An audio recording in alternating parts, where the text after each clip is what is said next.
Hey, Comp One. You know, people ask me all the time, do you ever get tired of student writing? Does it ever just annoy you, drive you crazy? You know, to be honest, once in a while it really does. But as my neighbor would say, got an easy fix for that.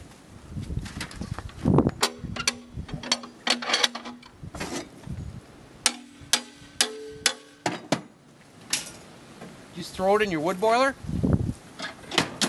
and you heat your house with it. Okay, that's satire. The real truth is I would never ever burn student writing. Watching people think is almost sacred to me. The truth is, when you move out in the country, you can get lonesome for air pollution. Just make your own.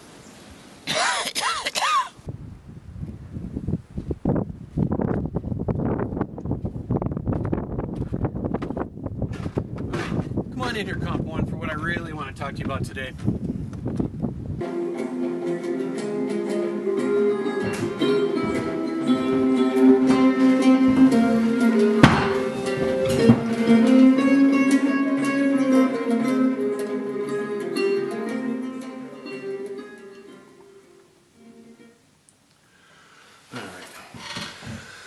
Enough of that silliness, Comp 1, Section 74. One of my general temptations is to be satirical once in a while. Let's not waste any more of your time today, like I said. A couple of things that I'd like to talk to you about today in this online video lesson. And first of these is the idea of keeping an academic journal for this course. We're in week 1 of the course, and it's possible that you've already done the journal entries for this week. Here's the thing. I say this in the syllabus, and you're going to hear me mention it in other videos in this series for this Composition 1 class. But journals have been sort of the cornerstone of my English teaching now for over 25 years. In working with an extraordinary man named Richard Beach at the University of Minnesota, who's still teaching, I hear, I learned that academic journals could be an absolutely great place for students to learn and grow as writers. And what I'm holding in my hands is a journal, an academic journal, that was kept by one of my Comp 1 students from the fall. Now, I'm not nervous at all about having this journal, and he's not nervous about me having it, although I won't name him, because he's taking one of the many students who's come back to me this semester, and he's taking my face-to-face Comp 2 class. So I should have had it for him yesterday, but tomorrow when I go to class, I'm going to have this for him. And look at this. This young man, probably wrote, I don't know, 35, 40, maybe even 50 pages of fine prose in this journal. Every week I gave him a couple of prompts. Every week, like a good student, he threw it in this dorky suitcase that I have on wheels that I move around with at Central Lakes College. And I take the journals home and I sit at this desk or over on my glass porch and I read them carefully. I read them as they were written, one word at a time. And then I put unreadable comments in the marginalia, right? With the little note at the end. So you might be wondering, why am I talking about this when you're not keeping a physical journal for me? We're an online class, and this week and next week and every week of this course, you're going to write a few hundred words, put them in that Dropbox, and I'm going to read them there, and I'm going to respond online. The reason why I'm speaking of it is because even though the bulk of all the writing that you're going to produce for this course is going to be done with a keyboard, and I'm going to read it through this computer or the one in my house, you're not going to produce any cursive writing. It's all going to be keyboard. You're going to use this machine. I want to put before you, though, the idea that you should not forget about the pen. You should not forget that a pen was put in your hand when you were a kindergartner or a first grader, and you started in the kind of confusing way that we write in this country. First, we have students generally write in block print, and then we teach them cursive, and then around 3rd or 4th grade, we put a keyboard in their hands. I know clearly that we are moving towards a time where students are going to go straight to the keyboard. In fact, I've heard of some cities schools in Minneapolis where they're not even teaching cursive writing anymore. they are going to eventually graduate entire classes of people that don't have signatures. Now, that makes me sad. What I want to communicate to you is the possibility, and I've seen this for many years, you might be a better writer with a pen in your hand as opposed to a keyboard. I know you want to be fast. When you get a writing assignment, when you get an essay, when you get a journal prompt for this or any other class that you take, you want to be fast at it. You want to get it done. You want to go through that hoop. But I want to suggest to you that it's not impossible that you might be better writers because the pen forces you to slow down. No one revises an email. People in modernity hardly ever revise papers anymore. We go from left to right, as you're going to hear me say in other videos, across the screen, across that invisible paper. And almost no one goes recursively back and amends what they write. I love the pen because you can cross out words and draw arrows and little pictures. And it has to do with the physical contact of the pen on the paper. I actually use pens that have a scratch to them, so it feels like etching. And I can mention as examples a number of great writers who have needed that physical contact with the paper, with the pen on the paper. There are exceptions. My beloved Jorge Luis Borges goes blind because of a congenital eye defect when he's in his 20s. Well, he goes on to recite one of the greatest bodies of literary work that I'm aware of. He did indeed dictate his essays, he dictated his novel, no, he never wrote a novel, his essays, his poems, and his gorgeous and elegant and mysterious short stories. He spoke them. He dictated them to a secretary. That is more of an anomaly. It's more of an exception to the rule. I think of Jean-Paul Sartre. He goes blind in his mid-60s, and he never writes, so to speak, another word. He sort of stops. He doesn't dictate his work like Borges. He couldn't see the print anymore, so it didn't matter to him. I'm thinking, too, of my beloved Ernest Hemingway. He breaks his arm in two places. In 1954, after suffering 2 consecutive plane crashes, the very year that he won the Nobel Prize. I remember reading an interview that he conducted with Paris Match magazine shortly after that. There was a reporter that said to him, "Hey, Mr. Hemingway, if your arm doesn't heal up and you're unable to write, are you going to dictate the rest of your work?" And Hemingway said to that reporter, "If my arm doesn't heal up, I'm finished as a writer. I'll never write another word, not another short story, not another novel." That reporter, if I'm remembering correctly, was confused by that remark. But I understand Hemingway completely. I utterly understand that. He needed to have that contact with the paper. And I think there's just something for you to consider here. When the chips are down and you really need to write something important, my suggestion to you as your writing teacher, as your comp 1 instructor, do this. Take out a blank sheet of paper, a terrifyingly blank sheet of paper, and write it out first, and then commit it to keyboard. You might be surprised at the improvement in the quality of your prose. Generally, I see people write better with a pen than they do with a keyboard.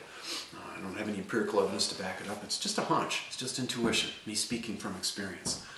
So, yes, you're going to keep an online journal for me, and I'll be very eager to read those this weekend and every weekend of this course. Like I said last night in a D2L message that I sent you, there's 28 of you. If all of you do the journal assignment and there's 2 questions, well, I've got 56 responses to read. I'm going to be happy doing it, but please understand that my response to you is not going to certainly be as large as what you've written for me, or more accurately for yourself. I'll write you a quick little blurb to ping you, so to speak, to let you know that I'm there, or to put it another way, here, reading you and being your teacher. And it's really the happiest reading I do. I don't have to grade things. You and I can labor beyond the shadow of the verdict of the grade. And I don't necessarily correct everything I see in the journals. I've got my hands full of doing that with papers that I read from my students at my 2 teaching jobs. My main work at Central Lakes College and a little part-time job down here at Stearns County, down here at the College of St. Benedict. There's a second thing that I'd like to try to talk to you about today. And that is something that I'm doing new this semester. And that is the idea of having some online discussion forums. and we're going to begin those next week. No, it's a tired metaphor, and ridiculously I'm holding this onion because I'd like to make an analogy. I'd like to make a comparison before I turn this into the seafood chowder that my family is going to be enjoying this evening. One of the things that we have to work with together on is something that is still relatively new to me, D2L, or Desire to Learn, which is the online learning environment that all of the MnSCU schools use. All of them use D2L, which, if I'm remembering correctly, was created at the University of Wisconsin-Madison. Now, I'm an older guy. I'm 52, and part of me is really wired and loves gadgets and loves computers and stuff. But there's also a part of me that struggles a little bit, just being the age I am. When I encountered D2L for the first time a year and a half ago, I had to make a decision. And what I realized in a hurry was, wow, this is a pretty complicated program. It's buggy, it's idiosyncratic. And my question was, what am I going to do? Am I going to learn it all at once, cut the onion, so to speak, right through the middle, and just take on every aspect of it simultaneously? Or should I methodically, bit by bit, peel back the proverbial layers of D2L, the onion of D2L, so to speak? I made the latter decision. I, last year, started out just wanting to be able to post grades, keep attendance, let students know where I am, and use the email aspect of it. Well, now I'm beginning my 4th semester at Central Lakes College, and D2L is less of a mystery to me. It's not slapping me around as much as it once did, and I'm getting a little bit more confident with it. And what I want to talk about today, this is probably the most important thing in this video, is that this is the semester where I'm going to try to encourage you to participate in an online discussion forum. And so in other words, we're going to tap into the forum aspect of D2L. I have been teaching a long time, and nothing makes me happier than getting a good discussion going in a classroom. It's just one of the most wonderful privileges of being a teacher. And I had this opportunity yesterday. I got to the end of one of my classes, my classical mythology class that I teach at 8. And I just had that wonderful moment where I look up and I go, wow, there's 15 minutes to go. I've been talking a long time. Let's open the floor and let's talk about the first pages of the Oresteia by Aeschylus, which is our first reading. You never know what's going to happen. You're always in uncharted territory. There's 45 students in the room. It's not a real easy place to have a discussion. But you know what? We had some comments and we had some questions. And I could not have been more pleased. In the having of an academic discussion, I go back to people that I'm going to mention a lot across these videos, the Greeks. It is the Greeks, as far as I'm concerned, that really got going the idea of philosophical academic discussions. If any of you ever have the chance to pick up the dialogues of Plato, you will encounter something, and I hope you do this, by the way, that I think is delightful. There's always a topic. It's always 4 or 5 guys standing around trying to get to the bottom of something. It's a Socratic question and answer method of inquiry that's famously called dialectic. And those were the days when school did not have cameras and computers and desks. Schools were held in these wonderful open-air classrooms beneath the sky, right, in ancient Greece. And these guys would stand around there in their togas. You know, what could be cooler than that? And they would talk and talk and talk and argue and challenge one another until they got to the bottom of whatever it is they were talking about. But you'll hear me say later in these videos, what they were going after was the proof. The pistis, or the pisteis is the Greek word. They wanted to get to that moment where someone could say, wow, you proved it. The argument's over. Let's go have dinner. If I could go back to the 5th century of Athens, to these schools of Socrates and Plato and Aristotle, I'd go there in a heartbeat. If I could bring my sons and my F-250 and maybe my toothbrush, I would go right now. A couple of things about the online discussions that I'm going to create. It will go like this. There already is a question on the first essay that I'm going to invite you to read this semester. That Lopat edition, that anthology of essays, I think is a really good deal. It was less than $20, And there are some gorgeous, gorgeous essays by sensational writers in there. And the first one I've chosen for you is Jorge Luis Borges, who writes an essay called On Blindness, in which he declares, among other things, that blindness is a gift. So this is how it will work.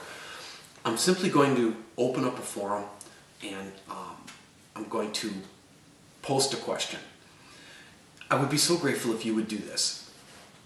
Log on in the discussion forums and post up an answer. Craft an answer. Just make a claim, so to speak. Try to craft 3 or 4 well-written sentences. Do your best to write with grace and eloquence. It's not texting, so to speak. I want you to aspire. I'm calling on you to be writers in this course. And this semester anyway, as I take away this first layer of D2L, the onion, so to speak. Then, as the discussion unfolds, would you please respond to a couple of your classmates? Now, here's the most important thing. I have, and maybe I don't need to say this, and yet I'm saying it, because I just want to head you all off with the pass on this. I've been teaching for a long time, but I didn't start out as a college English teacher. I started out at Our Lady of Lourdes School in Little Falls, Minnesota in the 80s, mid-80s. And I know some of you might be from Little Falls. Last semester there were people from there. And I walked in there and I had 6th, 7th, and 8th graders. I'm young, I've got a full head of hair, and I decided before that class began that I should have 2 rules. And believe me, in that class I needed them because they went over the top of me like a stampede. These 2 rules helped anyway. I said, 7th graders, I need you at all times to be courteous, and I need you also to do your very best to be respectful towards one another, towards me and towards one another. Please take yourself seriously, and please have respect for me and respect for one another. Now, all these years in the future, having taught at St. John's Preparatory School, St. John's University, the College of St. Benedict, now Central Lakes, where I just could not be happier. These are the only 2 rules in the future that I still need. I used to worry that people would be smart. That was my gig when I was a young teacher. I was worried about everyone being smart and getting smart. Now I just want people to be nice, if that makes any sense to you. I just want people to be nice. And I hope you pay attention to that. You don't have to be brilliant. I hope you question one another. I hope you challenge one another. Maybe play devil's advocate once in a while. You know how to have a discussion. You know how to have conversations with people. That's all it is. But I do need you to be courteous and respectful towards one another. These machines, whether you're aware of it or not, kind of encourage us to be less than civil in a world that is getting less civil all the time. I'm not sure if you're aware, for instance, of recent research that reveals that people are more likely to lie when they're texting one another. They're more likely to be dishonest when they pick up a phone and start texting. Maybe you've done it. Maybe you've texted and said, be there in a minute, when in fact you're 17 minutes away from that restaurant you're going to meet a friend in. I've read too that people who are lied to in a text are angrier than they would be if they were lied to in person. Isn't that something? So be nice. Be nice to one another. Be respectful. Or I shall pinch thee. Yes, I shall pinch thee, points-wise. Log on, make a comment, and make comments on things that other people say. We also have the idea that the internet is an anonymous place. I'm a serial blogger, but I always sign up Jeff Johnson. You're thinking there's so many Jeff Johnsons, it's anonymous anyway, but there's a whole lot of harm being done on the internet by people who are writing under pseudonyms. You're going to appear here with your real name, and that's how it'll work. One other final request as we get the semester underway, would you please, out of professional courtesy, put up a clear picture of yourself on D2L so I and your classmates can see who you are. Don't make me creep your Facebook page. That's creepy. I know how to do it, and I will, but I want to know, like I wrote, who I'm dealing with. See you in the next video.